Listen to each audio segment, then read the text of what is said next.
up the savings with Festival Foods Gas Rewards. How does it work? Simple. Grab your card in store. Register online. Get points for every grocery run. Then roll up the Quick Trip and watch the prices roll back. Festival Foods Gas Rewards. So I'm learning that Dario is a huge golfer. Big-time golfer, right? Oh, yeah, there it is. Aaron Hill's on the shirt. Yeah, okay. Rub it in.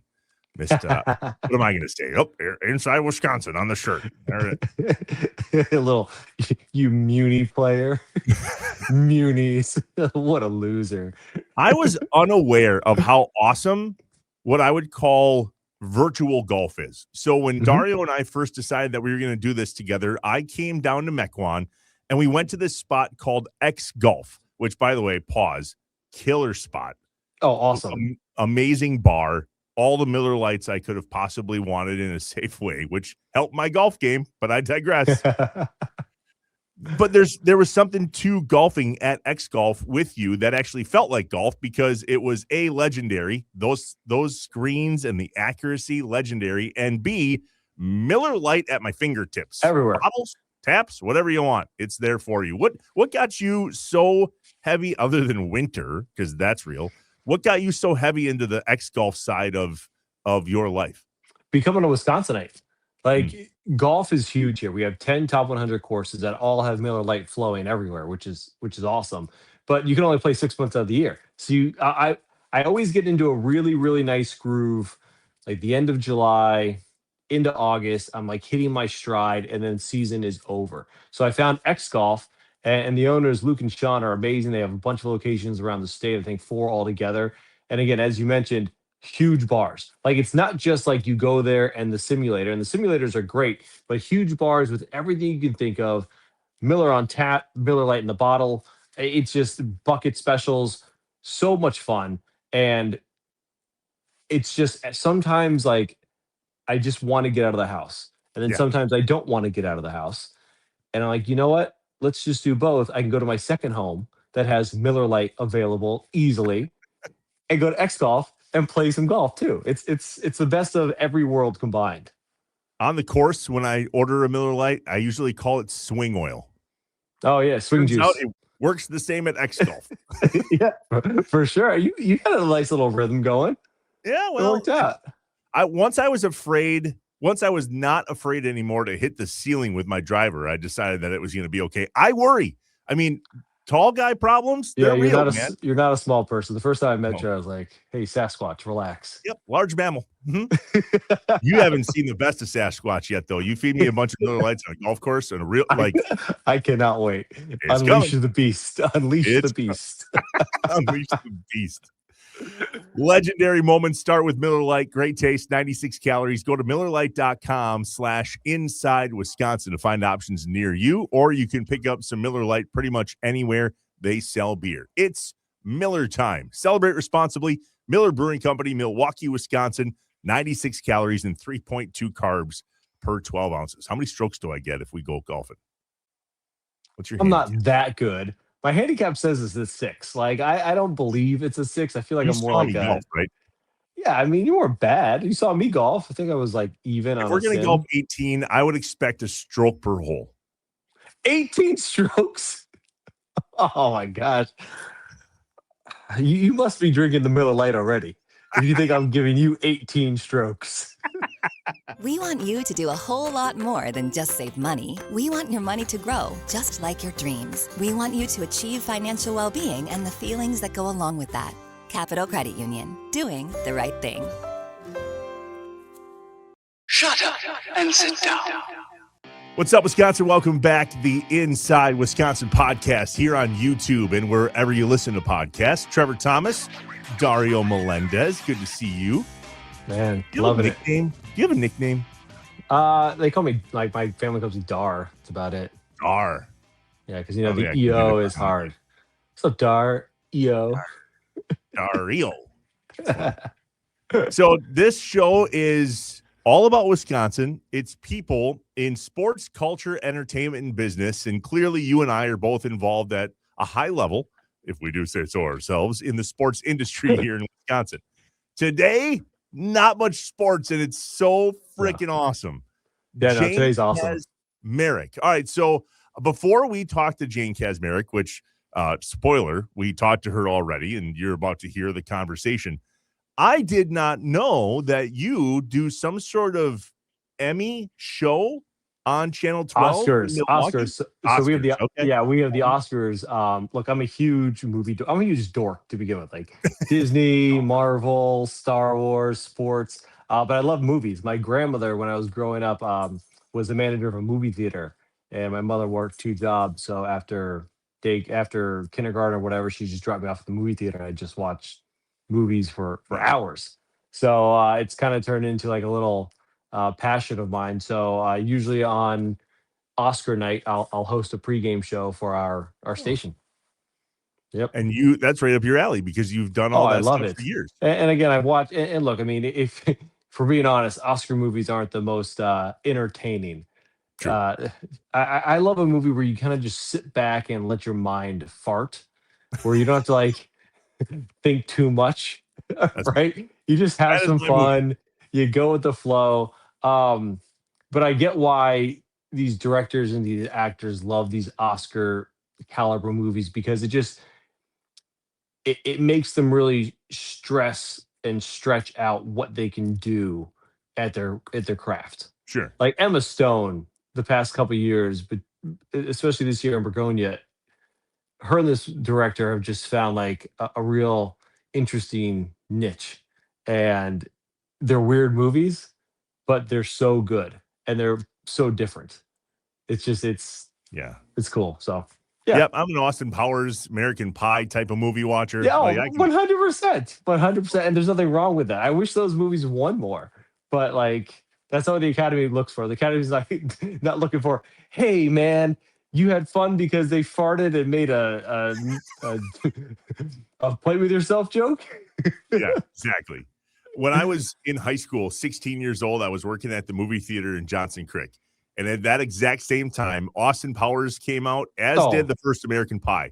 I was not 18. Therefore, I was not allowed to be in the back watching American Pie for any length of time. I had to walk in there and do what we called the theater check. You walk down the aisle, you walk back. Hypothetically, I just pure luck happened to do that right as Jim was about to walk into his room with Nadia. Total coincidence. Sure. Mm-hmm. Sure. Total coincidence. You time that every day. Hey, I got to go check theater 2. I may or may not have an alarm. Oh, geez. What a great movie. What a great movie that was. And look, the spinoffs the sequels were good too. But man, Austin Powers, I could quote that movie all day. I can't remember the last like quotable movie. Obviously, Step Brothers was really quotable, but that, like, when you think about that was like 20 years ago. That might be a lost thing now based on all these clips and the death scrolling that we all do on our phones. Yeah, there's just not like a lot of quotable movies anymore. Well, at least we're ruining that. I'm going to never look at a movie the same way. I'm going to just try to quote everything I watch now for the rest of the time. Exactly, right? So, all right, let's jump in with our chat with Jane Kaczmarek, a Wisconsin-born and raised actress who we know best as Lois from Malcolm in the Middle, which is rebooting on Disney Plus. 4 brand new episodes of Malcolm in the Middle come out just a mere month or so from now. We'll talk about it in the conversation we had with her today. We appreciate you tuning in. Remember, like, subscribe, leave some comments, and give us a 5-star review on the old podcast app if you're listening. Away we go. Jane Kaczmarek on the Inside Wisconsin podcast. Inside Wisconsin is brought to you by Festival Foods, Legit Pizza, Capital Credit Union, Amplify Health, and Miller Lite. Dario, there she is. That's Mom. You do the interview, I'm afraid. Jane Kaczmarek. And your mother. This is so cool. I'm so excited for this. Like, I do feel like you are my second mother from the early 2000s. This is so cool. Thank you so much for coming on. We appreciate it. My pleasure. Both that you loved Malcolm. You know, did you think there is nothing I ever did on that show that I wouldn't have done in real life? Really? There you go. Yeah. First question. Even the Lois Strikes Back episode. Oh, when I put where the pig and stuff. Yeah. Do you know who one of those girls was? It's Emma Stone. Yes. Can you believe that? I rewatched it because I loved that episode so much. I went back. I was like, wait a second. How did I miss that? I had no idea either until someone told me a while ago. Because they were being mean to Reese, right? They were being mean to Reese. Like Reese was supposed to have like a date or something, and they put a pig. Now, do you have children? I do. And you have children? Yep, 2 boys. Please mean to your kids. Oh. You know, I had this with my kids at school who were, you know, good, normal kids, but man, they would tell me anything, and then they wouldn't tell me anything because they knew Lois would strike back. So all you want to do is hurt the children who are hurting your children. And I, you know, and this day and age with social media, well, I don't have any social media, but, you know, you come up with very clever ways, as Lois kind of did, to get back at them. I love that. That's exactly awesome. how I feel as If a dad. parents did that, there'd be less bullying. Yeah, exactly. Right. So, Jane, that's a great first question. We chatted with Kurtwood Smith quite a while back. Kurtwood, Wisconsin native, right? Red Foreman on that 70s show. He shared with us that character was completely inspired by his stepdad here in Wisconsin. So you, growing up in Wisconsin, was Lois inspired by any part of your upbringing here in the state? Oh gosh, sure. She is so resourceful. I mean, I grew up Polish, South Side Milwaukee. I grew up near Pulaski High School. I took baton twirling at Pinky's Bowling Alley across the street, where our piano teacher, Justina Kopolczynski, used to come to the house for 4 piano lessons for the 4 kids for $1 a lesson. Now, but she took the bus. And one day she was waiting in front of Pinky's Bowling Alley to come to our house. We came home from school and my mom said, good news, bad news. Good news is you don't have a piano lesson today. Bad news is Justina was hit by a bus in front of Pinky's Bowling Alley. You know, that was life. That's Lois. The mom who, you know, good news, bad news. Not, we need to start a, you know, memorial fund for her, which is lovely that people are, but parents my mother said, I think we just ignored you, which is why you all turned out so well. You know, I paid my way through University of Wisconsin. My father refused to pay out-of-state tuition because we pay taxes here. I had wanted to go to Carnegie Mellon, which had a very good acting program out of high school. And nope. And so just to spite him, I paid my way through Madison just as I don't need your, you know. But my kids always scold me for this because in the 70s, you know, going to the UW you could so easily do that between working as a waitress in the summer, work, study, grants, loans. Kids could pay their way through school. And everyone I knew at Madison had work, study jobs or were doing something. You know, there was no entitlement of kids I knew in Madison. And I think growing up in a college atmosphere like that, where, first of all, there were no cell phones, you know, you'd meet on that terrace in the Memorial Union and you just hoped you'd see that cute guy or you hoped your girlfriends, and everyone did. Everyone did. And beer was so affordable and the drinking age was 18. That was similar time. You know, it was. And I think sometimes, you know, because this whole thing now with horrible things you hear on campuses, I think when the drinking age was 18 and you could just walk home from the library and have a beer, it didn't become this fetishized, you know, that Saturday night there was going to be a party with a lot of booze and people would just get loaded. I mean, we'd get loaded too, but it wasn't such you know what I mean? It wasn't like it wasn't something that the horrible things you hear now. It just seemed like common sense. Mm-hmm. University of Wisconsin was just good old common sense. Nobody had cars. You walked. It would be, you know how cold it gets here. Yeah. You didn't call. You know, you just put on another pair of mittens and you went to school. Nobody drove. You just stuck it out, and it was such a formative time in my life. I'm very, very close with a handful of my Madison pals. And professor, my favorite professor in Madison, Bob Skloot, is just still so dear to me. I got married this summer in Saukville. I graduated from high school.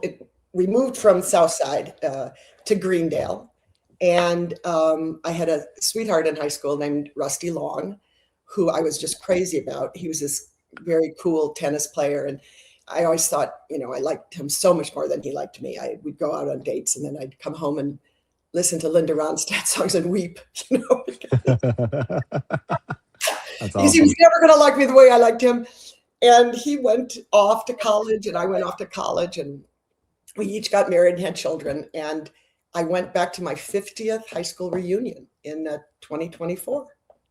Holy cow. Was he there? He was a little older, but my best friend had married his best friend.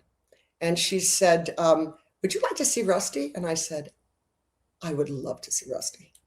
And the four of us went out to dinner. And he and I went back to Pasadena. We started talking on the phone, and we got married this summer. Wow. Oh, wow. That's a twist. In Saukville. That's why I'm in Mequon. Yeah, That's and now awesome. Wisconsin's home again. That's awesome. I cannot tell you there's a T.S. Eliot poem I love to quote of the ending. It says, after all our wanderings, and the end of all our wanderings is to arrive at the place we started and know it for the very first time. Wow. And that's exactly what this has been. Being back here in Wisconsin. I mean, I still have a lot of family here. My mom just passed away at 98 in that house they built in 1968 in Greendale. Rusty and I used to make out on that couch. Used to? Turns out the couch is at your house now. We started going out again when we came back here. We were like, I said, nothing has changed. But that living room carpet is as white as the day my parents put it in 1968. Because going back to can't go in there. You obeyed your parents, man. Yeah. You did not eat in the living room. You did not take your shoes off. In that you did not. And we obeyed our parents. We were terrified of. You just didn't leave your shoes by the back door. You turned your lights off when you came down to dinner. There was a real kind of discipline, and I remember saying to my other husband, the father of my children, when did they start being afraid of us?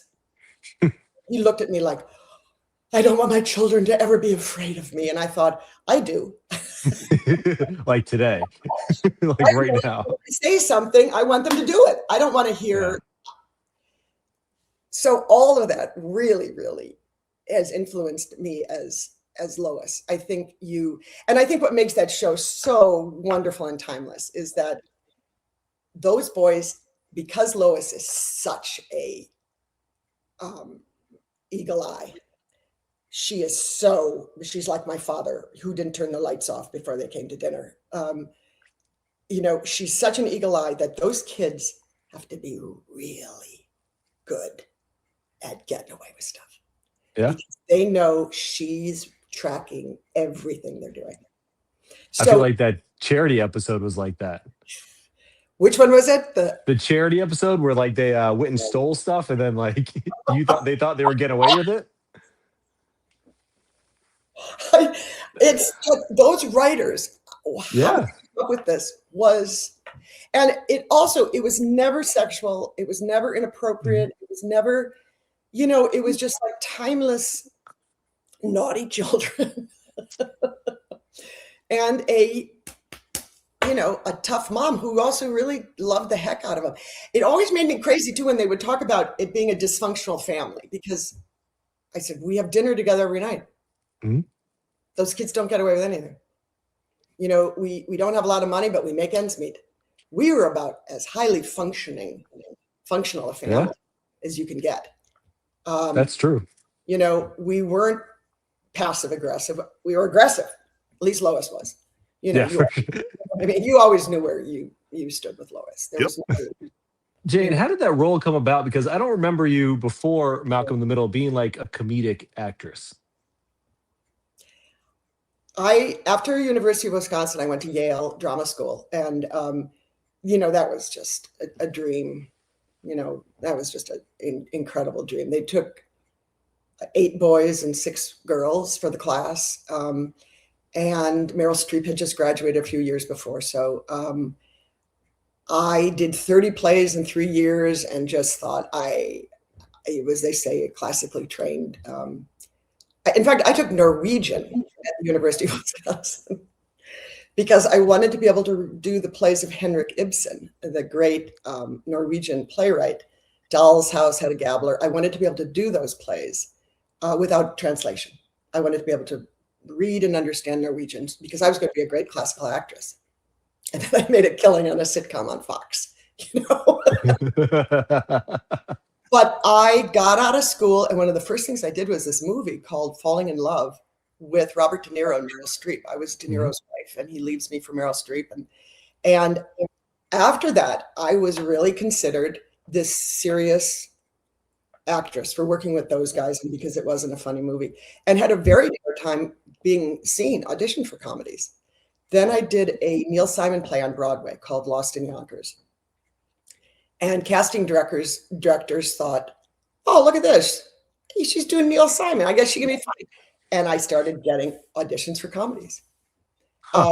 You're really at the luck of how casting directors see you. So then I started doing comedies, and in the 90s, and I married Bradley Whitford, is the father of my children, my first husband. And he had gone to Juilliard, I'd gone to Yale. We were both from Wisconsin. And we got married and moved to Los Angeles. And within a few years, he started The West Wing. It was the same time. One day, I did the pilot for Malcolm. He did the pilot for The West Wing. And one day, NBC called and said West Wing had been picked up. The next day, Fox called and said Malcolm had been picked up. And the next day, the actor called, and I was pregnant with our second baby. And I remember thinking, what if our lives are going to change? And I went on to have 3 babies in 5 years. I was pregnant the first season of Malcolm, and then the 3rd season of Malcolm. And it was an amazing time because we both went to all the award shows together. West Wing was so celebrated, and Malcolm. But it was, it was unbelievable that your husband was as acclaimed as, the attention I was getting on Malcolm and the show was getting. And then all I ever wanted to do was come home. I wouldn't work past 7 o'clock at night, and realized Brad was, he just loves acting.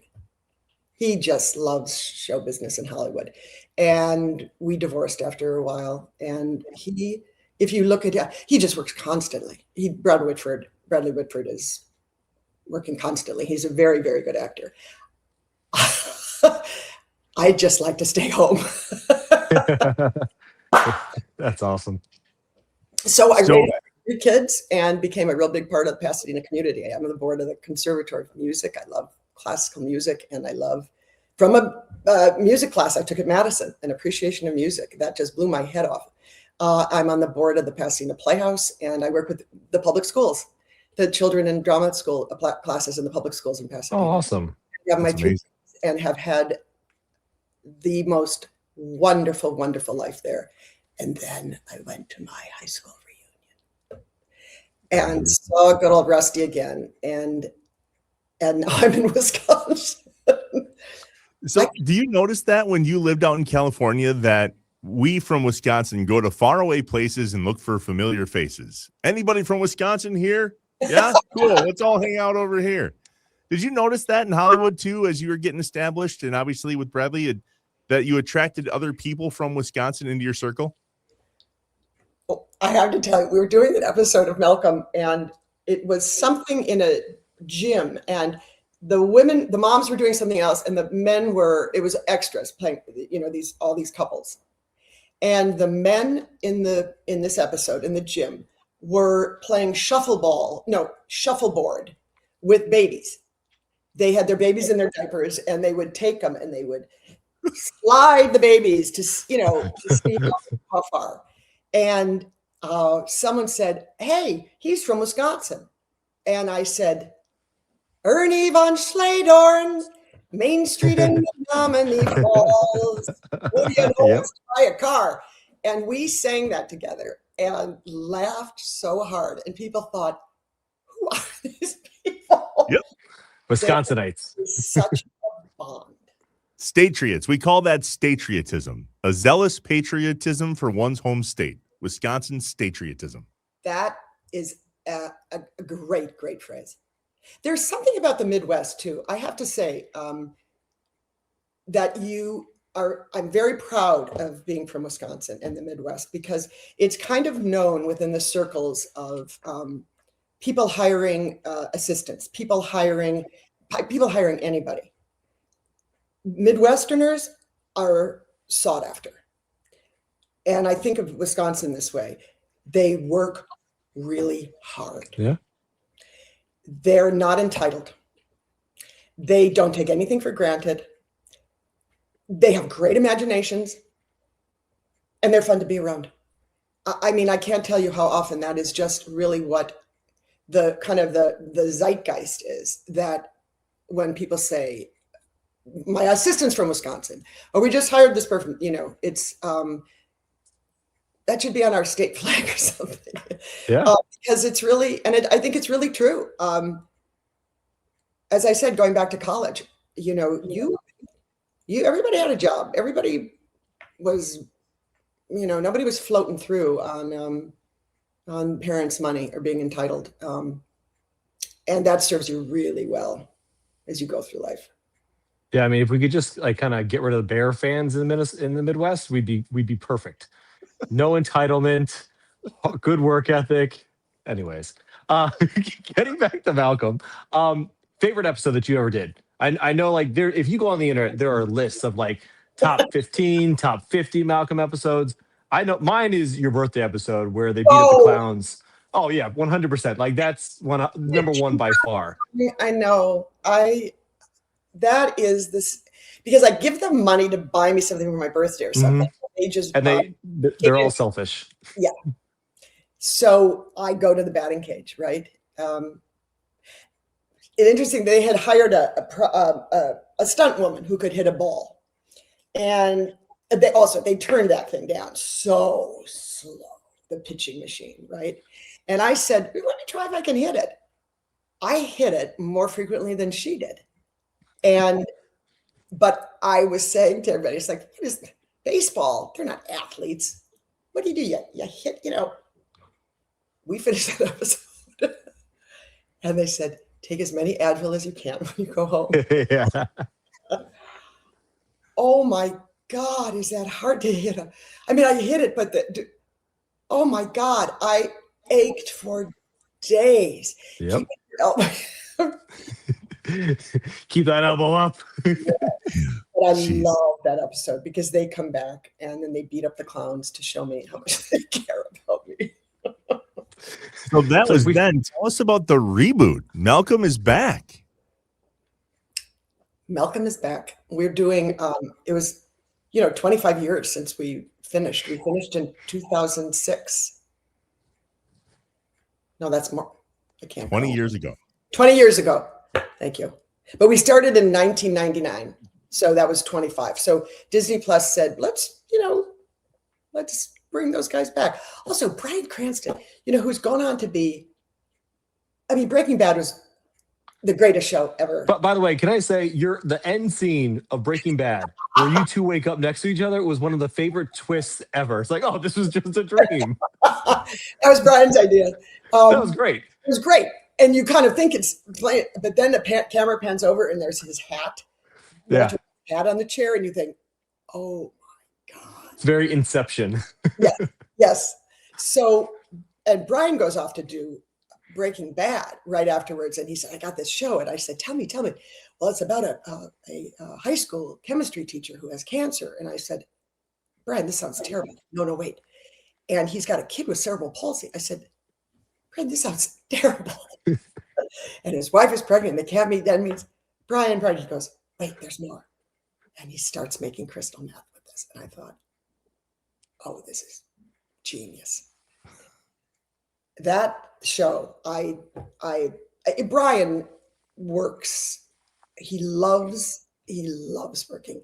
He's a brilliant actor. He loves writing, directing. He's born to that.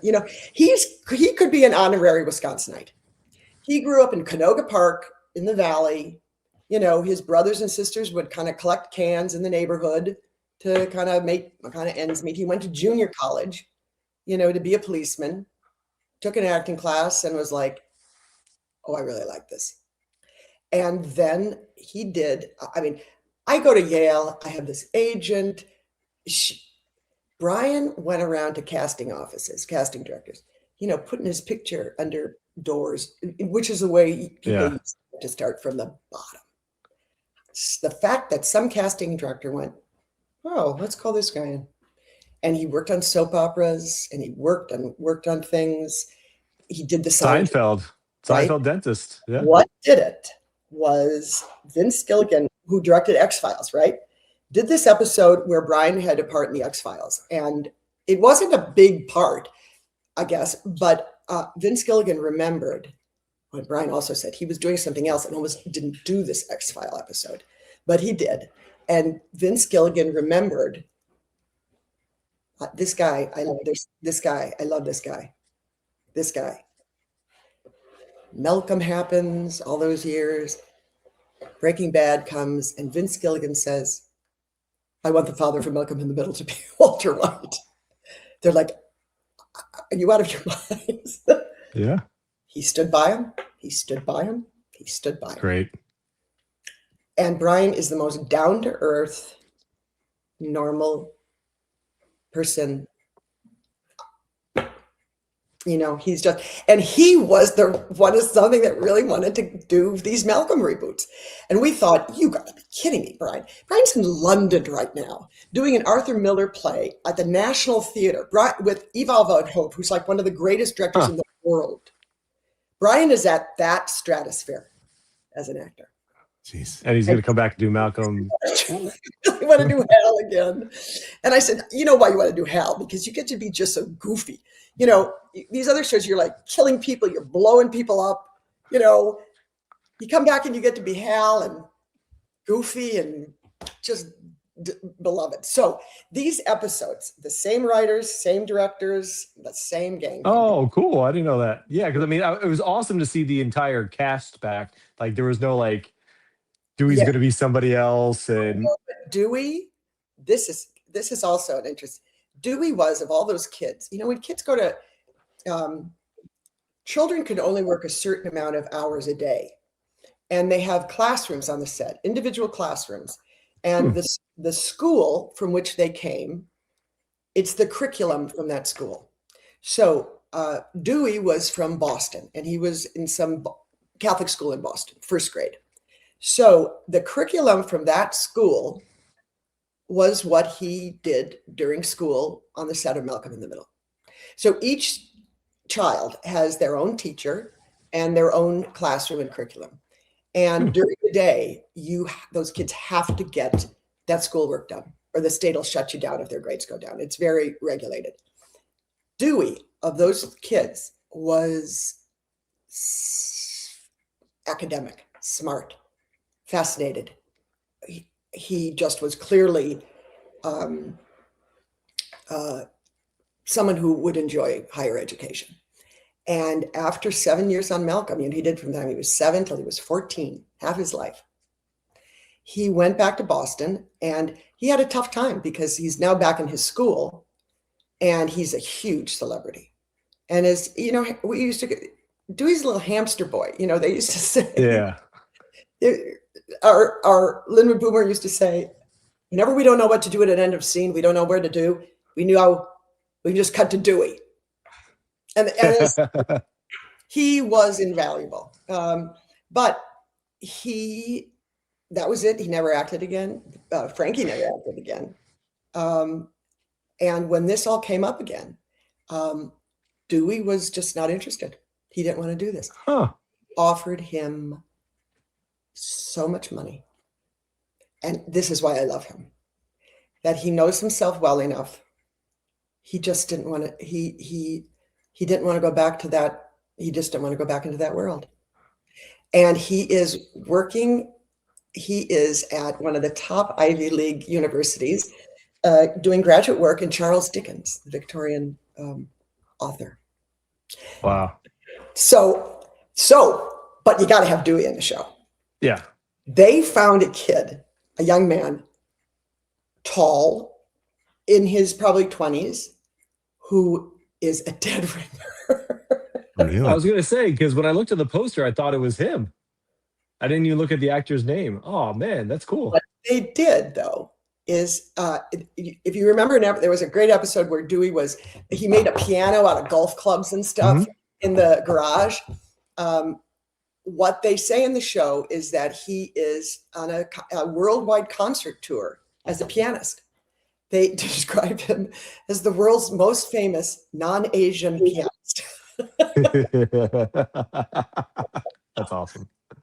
So, Jane, one more before I let you go, because we don't want to overstay our welcome. You're so kind of your time. But what they do with Dewey then is that Dewey is always with us. He can't be there for it's Hal and Lois's 40th wedding anniversary.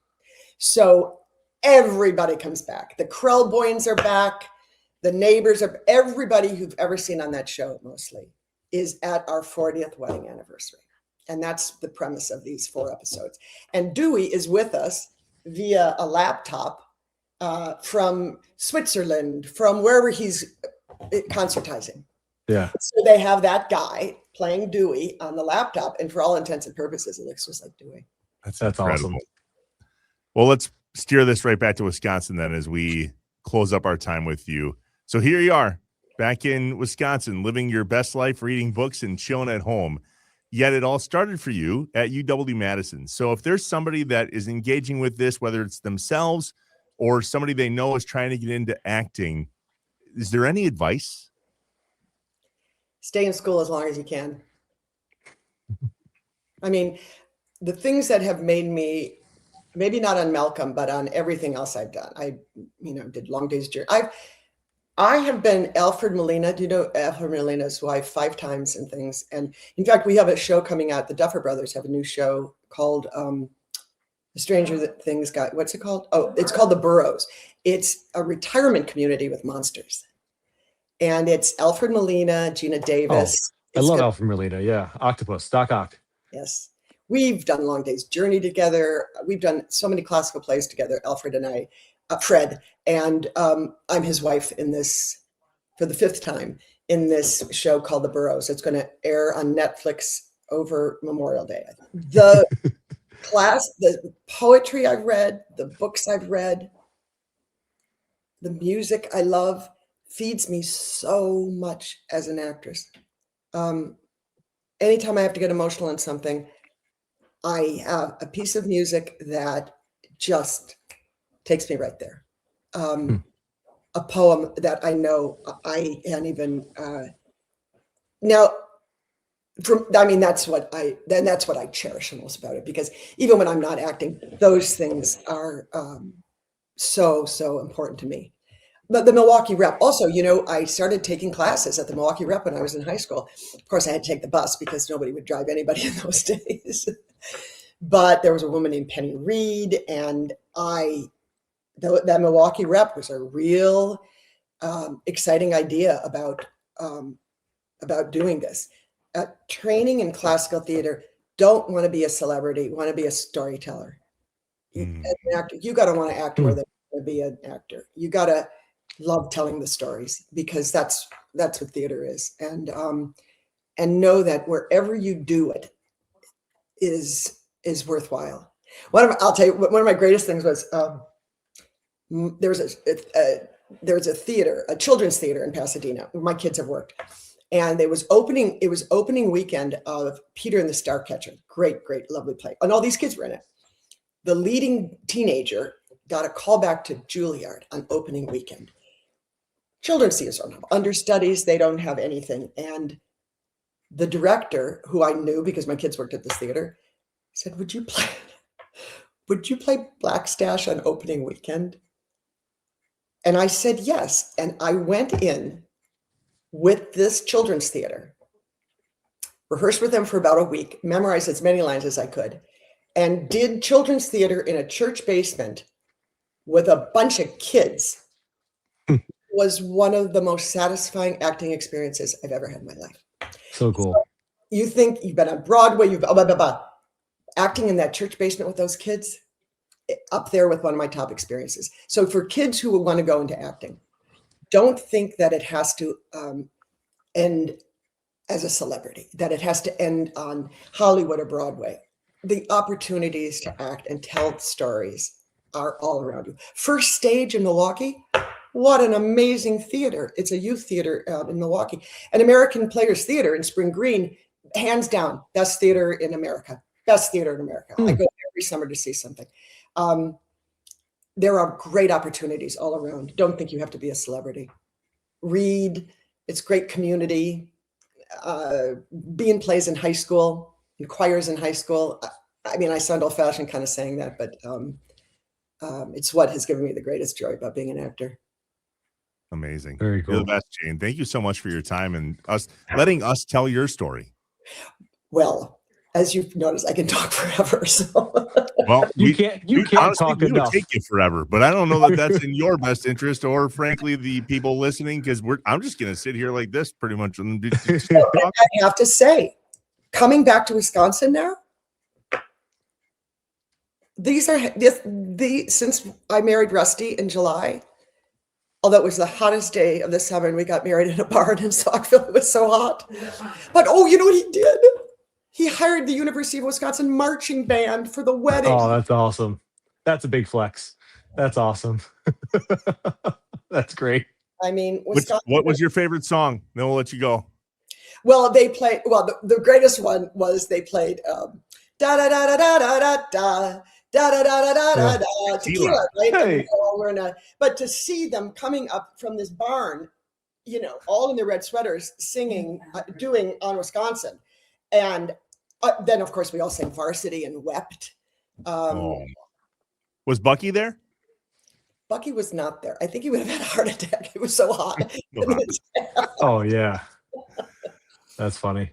Well, we end every single one of these shows, Jane, with a saying that we created like 5 years ago, and it's "As you were, Wisconsin," because we hope that people are able to escape with us and hear stories like this and then go back to whatever they were doing. So good for you. God bless you for that, because with everything going on now, you just want to pop into something just kind of delightful and light and and enjoy a half an hour of listening to something, as opposed to being politics or, everything going on. Did you talk to Tony Shalhoub? Did you talk to Tony Shalhoub? No. Would you give us his cell phone? We'd love to have him on. Yeah. I mean, he's from Green Bay. Yeah, oh, yeah. No. Yeah. I'd love to get Monk on. Yeah. Get my Monk on. Well, I'll tell you what. We'll say goodbye to Wisconsin for now, and then we're going to go ahead and pause this and say, "As you were, Wisconsin." We've got more with Jane, but you don't get to these. You don't get these numbers. We love you, though. We'll see you. Shut up and sit down.